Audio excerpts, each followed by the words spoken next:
Hey, it's Angelo Caruso. I want to welcome you back to The Leader in You. We are going to talk about episode 2 today, which is a very important concept about how money, ladies and gentlemen, does not motivate people in the workplace. You heard me right. Money does not motivate most people in the workplace.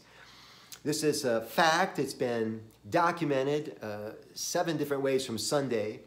I'll give you 3 quick examples why money doesn't motivate. The first is that everybody knows that if you have a college degree, you're likely to make more money in your lifetime. Even with a BA, forget about an MBA or a doctorate, even with a BA, you probably make more money in your lifetime.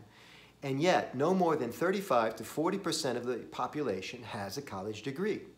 It almost seems stunning, doesn't it? If money actually motivates, and you're highly motivated, you would get a college degree, and yet the numbers don't show that, ever.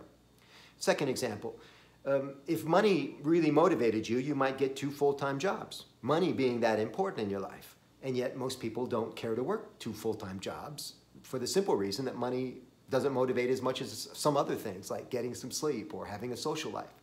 You'd rather have those 2 things than actually have money.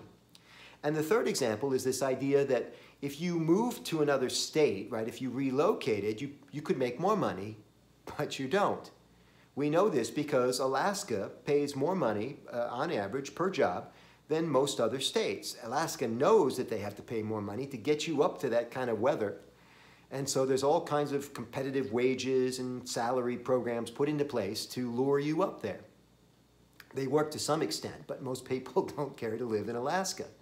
Money is not that important to them.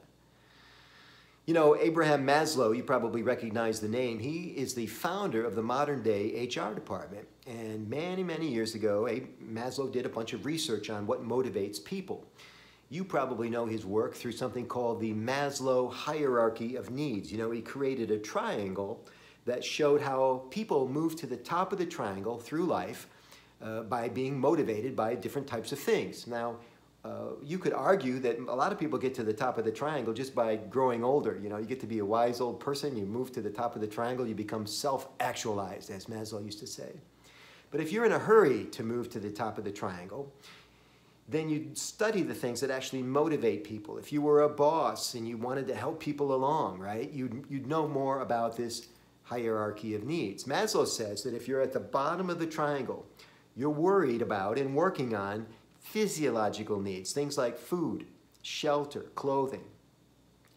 And the truth is that money does motivate people who are looking for those basic needs. They're looking for to get through the pay period, and that's why we say money motivates for about 19 days. You see, after 19 days, it's time to get another paycheck, so we're motivated by money again.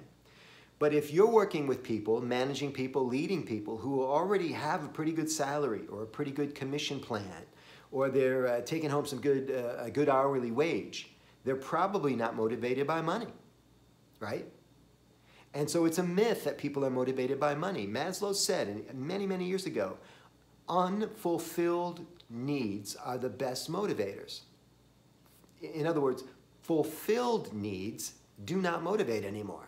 If I'm already making a good chunk of change, I'm already paying my rent, I'm already put some good food on the table, I take a couple of nice vacations a year, I'm not going to be motivated by money anymore. And it's true.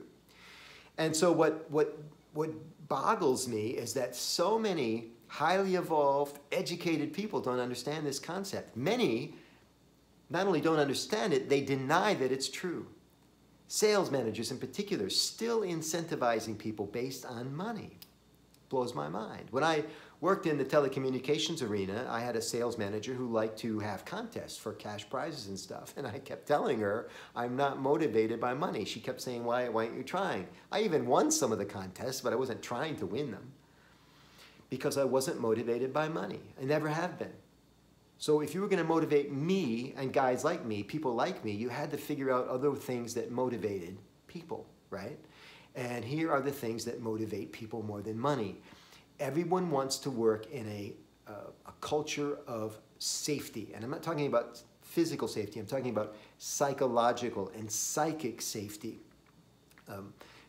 Experts talk about things like the workplaces that are a culture of fear or a culture of love. Now you might argue both of those words are fairly dramatic, but I think you would agree that a culture of love is a better place to work. Not all companies are cultures of love. I have 2 clients right now who operate in cultures of fear, right? I used to have 3, I fired the 3rd one, right? I can't help them, right? I can't help you help your employees if you are demotivating them as I'm trying to get them going, you see?